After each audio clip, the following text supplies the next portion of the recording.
Olá pessoal, esse é o canal Mãe Solo. Para quem não me conhece, eu sou a Fabiane, mas podem me chamar de Fabi. E aí eu fiquei pensando no e-mail do vídeo anterior, eu até tive um retorno, ela fez uma correção. A Maria fez uma correção de que ela não perdeu a guarda, tá? Ela deixou a criança dela com o genitor. Eu vou acompanhando o desvencilhar dessa história e vou dando notícias na medida do possível, tá bom? Então, quando eu tiver mais notícias, eu falo com vocês. Lembrando de compartilhem, se inscrevam, comente. Se saber a opinião de vocês, o que vocês querem saber, né?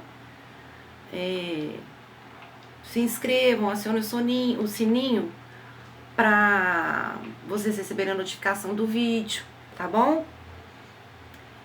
E aí, hoje eu tô um pouco mais molinha assim, porque esses dias estão muito quentes, Pra quem gosta de frio igual eu gosto, tá sendo um pesadelo, né? O pessoal que gosta do calor aí tá passando bem.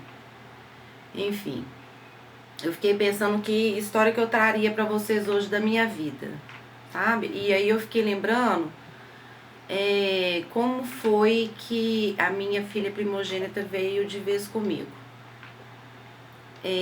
Quando ela tinha 6 anos, até 6 anos, eu tinha muita dificuldade de ver ela, né? Porque igual eu falei com vocês, eu não trabalhava em 2 empregos, igual era minha mãe, que eu achava que tinha que ser assim, o salário não era muita coisa, o lugar onde eu morava de vaga consumia um percentual do meu salário muito grande, então muitas vezes eu fui a pé, porque às vezes ia e voltava a pé, e é longe. E aí, eu tinha uma amiga nessa época, ainda sou amiga, somos amigas até hoje, que às vezes, quando ela podia, ela me levava de carro, assim, sabe? Mas é bem longe mesmo, mas tudo bem. Então, quando eu me senti segura do passo que eu ia tomar, de forma que eu não prejudicasse o psicológico da minha filha mais velha, a gente resolveu regularizar a situação, porque o que acontece? Quando eu falo com vocês que eu fui convidada a sair da casa da minha mãe, quando ela tinha 1 ano e 3 meses, aconteceu uma anterior, que foi quando ela tinha 6 meses. Então, minha mãe me botou para correr 3 vezes. Quando eu engravidei, com a minha primogênita de 6 meses de vida, que isso foi à noite, tipo 11h30 da noite, eu tava voltando da escola, uma fralda, uma bolsa e eu nada pra vestir. Eu nem me lembro onde que eu dormi nesse dia. E definitivamente com 1 ano e 3 meses. Com 6 meses, eu fui parar em outro estado. E não aguentei ficar muito tempo.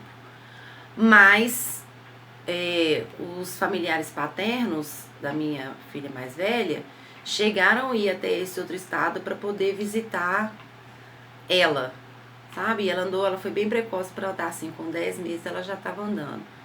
E logo depois dessa visita, passou algum tempinho, alguns meses depois, eu voltei para Belo Horizonte. E voltei para casa da minha mãe, porque uma meio que pediu pinico para outra, assim. Eu não sei como minha mãe estava se virando com a minha irmã caçula, e eu não queria estar no estado onde eu estava morando. Não gosto desse lugar, mas eu prefiro não falar onde que é. Ok, voltei. E fomos levando a vida desse jeito. Quando foi com 1 ano e 3 meses, aconteceu um episódio que minha mãe ficou muito contrariada e ela acabou fazendo isso, né, me convidando a sair. E pior, ela chegou a falar para os familiares, né, e pro pai da minha filha mais velha, que se eles fossem espertos, eles nunca mais me deixariam colocar os olhos nela. Então eles se encheram de força, porque de certa forma eles tinham o apoio da minha mãe, e fizeram exatamente isso, sem pensar nas consequências do mal que poderia estar fazendo para ela. Claro que para mim também, mas eu tinha discernimento do que estava acontecendo. E eu só fui ficar sabendo dessa história quando a minha mãe adoeceu. Minha mãe teve câncer e lutou contra durante 3 anos. Então ela me chamou um dia aqui pra casa dela, pro apartamento dela, e falou assim, vamos sentar, vamos conversar. E ela adorava jogar buraco. E nessa que a gente tava jogando buraco, ela pediu perdão por um monte de coisa. Pelo fato dela ter falado com eles, porque eles realmente se comportaram. Eu era sozinha, eu tinha 19 anos. E sem força nenhuma, sabe? Para poder lutar contra a correnteza. Então eu ia muito conforme a dança mesmo. Pediu desculpa por nunca ter cuidado dela pra mim. Porque uma vez que eu precisei que ela cuidasse dela pra mim, que foi no primeiro, quando eu quis voltar pra aula, que foi no primeiro dia de aula, ela falou que não trocaria uma fralda. E realmente não trocou. Eu fui, ela disse, realmente vai pra escola? Eu falei, vou, eu preciso voltar a estudar, eu quero ser alguém na vida. Eu fui, quando eu voltei, a fralda que eu tinha colocado estava. Então, assim, tava ensopada de xixi mesmo. Foi a partir do dia seguinte foi que ela começou a ficar na casa do pai dela enquanto eu ia pra escola. Mas depois que ela me convidou a sair, eu tive que largar a escola, tive que largar tudo. Isso foi no meio do ano, assim. Foi, no meio do ano. Ok. Então, nessa conversa ela falou tudo. Dela ter feito as coisas que ela fez durante a gravidez, né? Pediu perdão, aquela coisa toda, né? A gente perdoa. Mas eu ainda quando eu paro pra pensar, ainda dói, sabe? Porque foram tratamentos desnecessários e nenhum ser humano merece, assim, entendeu? Ok. E aí vamos lá, vamos direto pro como é que foi o lance da guarda definir. Eu e o pai dela ainda éramos muito jovens, né, quando a gente entrou nessa questão de definir guarda. E eu sou mãezona, então eu vou querer ter os filhos próximos de mim, as minhas filhas próximas de mim. E por incrível que pareça, o pai dela teve uma maturidade, depois de alguns meses de processo, de virar para mim e falar comigo que não era um papel que poderia definir com quem ela ficaria, que tinha que partir dela a vontade também, qual que era a vontade dela. Mas a gente não poderia nem abordar isso. E de certa forma ela manifestou esse comportamento dela, sabe? O que foi muito bom, porque quando ela começou a ficar junto comigo, ela também ficava junto com ele. E aí teve um dia que ela foi e fez uma pirraça no chão da sala, falando que não queria ir embora, que não queria morar lá junto com o pai dela, que ela não queria morar comigo e tal. E eu fui e falei com ela, olha, você senta aqui, vamos conversar, você precisa entender que se a mamãe precisar dar uma palmada, eu vou dar, na hora de fazer o dever, eu vou corrigir. Eu só falei as coisas ruins do ponto de vista de uma criança. Se eu precisar dar uma palmada, eu vou dar, você tá preparada para isso? Ela tô, eu prefiro ficar aqui. E a minha liberdade com o pai dela ficou tão boa, né? A forma da gente conversar foi tão boa que eu tive condições de ligar para ele e falar com ele, olha, ela não quer ir, né? Expliquei a situação, ele falou, não, tranquilo, pode deixar. E aí, a partir daí, ela ficou. Enquanto isso, o processo de guarda, ele correu normalmente, porque já tinha entrado, então o que traz? Mas eu fiquei muito tranquila de ouvir ele falando isso. Não é um papel que define, é nós aqui, entendeu? É a gente aqui. E depois de um tempo ele até falou, não, realmente, filho tem que ficar com mãe mesmo. Acho que a melhor coisa que aconteceu pra nossa filha foi ter acontecido isso. E eu tive outros reconhecimentos também, sabe? Vindo da parte paterna da minha filha mais velha. E isso foi muito bom. Porque um processo judicial, ele é maçante, sabe? Agora, tem uns cabeça de ameba que, pelo amor de Deus, encarecidamente, eu vou representar a fala de muitas crianças, porque eu vivi até isso da relação dos meus pais. Não misturem informações de adulto no universo dessa criança. Não façam isso com elas. Sabe, vocês não têm noção, seus cabeças de ameba, o tanto que vocês estão judiando de competir, de falar mal. Isso não é legal, isso não faz bem, Isso não dá bons frutos e não dá em nada. Porque filho, quando é bem tratado pelos pais, ama os pais. Se você tem diferença com a sua companheira ou se você tem diferença com o seu companheiro, o problema é de vocês dois. Para que colocar seu filho no meio disso?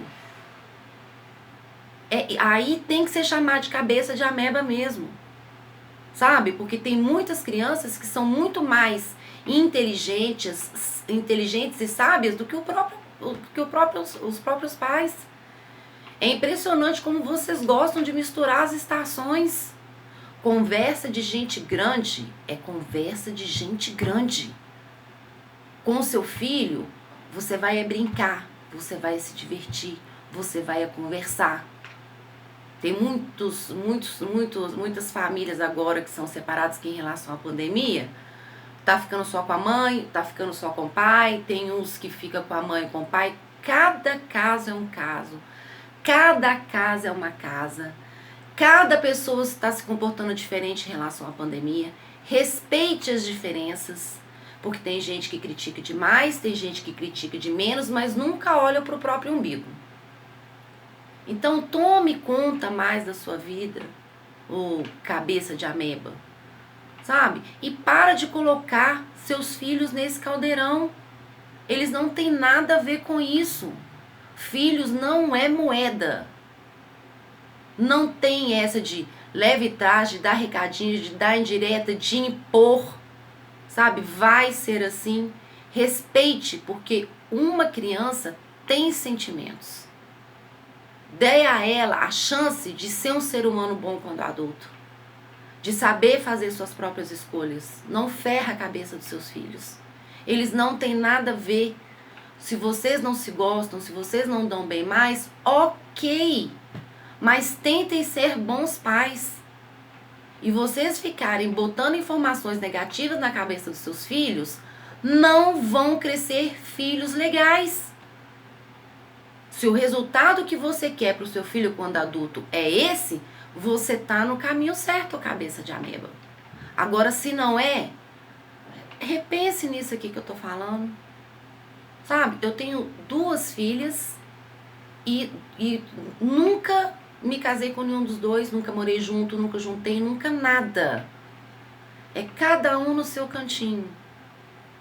Então, se você não consegue ter paz no seu coração porque você está em conflito com o seu companheiro ou com sua companheira, isso é problema seu. Isso não é problema dos seus filhos. Conversa de adulto é conversa de adulto. É briga de titãs. Eles não têm nada a ver com isso. Poupe-os. Tá bom?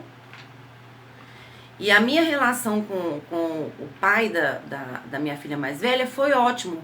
Porque, embora nós sejamos de famílias diferentes e de educações diferentes, deu um estalo nele que não deu em mim. De chegar e falar, olha, eu tô vendo que realmente filho precisa ficar com mãe mesmo. Eu, por muitas vezes, eu peguei a minha própria filha e levei final de semana na casa do pai. Ou por um motivo ou outro, eu levava. Porque a gente conseguiu ter uma relação saudável. A gente quebrou o ciclo de ficar trocando ofensas e de achar que a forma de proteger do outro era melhor do que um. A gente conseguiu ser companheiros na educação da nossa filha. Sou apaixonada pela avó da minha filha. É um docinho, mas no início foi fácil? Não, porque a gente não se conhecia, a gente não interagia.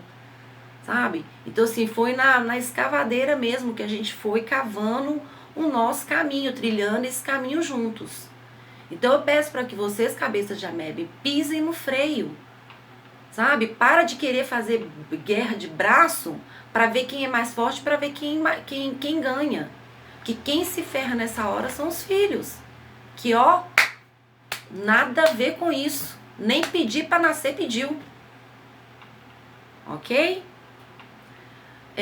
Então a relação foi muito boa. Eu pensei muito a respeito disso hoje, muito mesmo. E tô me sentindo extremamente aliviada de poder né, falar aqui pra vocês, que cheguem a muitos ouvidos, sabe? Pra quem precisar, assim, repense, pisa no freio e repense, tira a amargura do coração se você conseguir e faça uma coisa legal. Então foi assim que a gente conseguiu resolver a nossa situação em relação à nossa filha, do que era bom pra ela. E foi muito bom, a gente progrediu pra melhor, sabe? E ele ter dado o primeiro passo foi excepcional, foi fantástico. Eu agradeço ele demais. Assim como eu já fui agradecida pela educação dela, eu agradeço dele ter feito isso, que foi uma coisa que eu não tive oportunidade de fazer, e mesmo porque eu nunca parei para poder pensar nisso, né? Pessoal, é isso. A historinha de hoje é essa. Depois eu volto para contar mais. Não se esqueçam de inscrever, de compartilhar, de curtir, de ativar o sininho, tá bom? Hoje eu tô com os cabelos presos porque tá muito quente. Não só hoje, um tempão já tá muito quente, tá? Beijo pra vocês e até o próximo vídeo.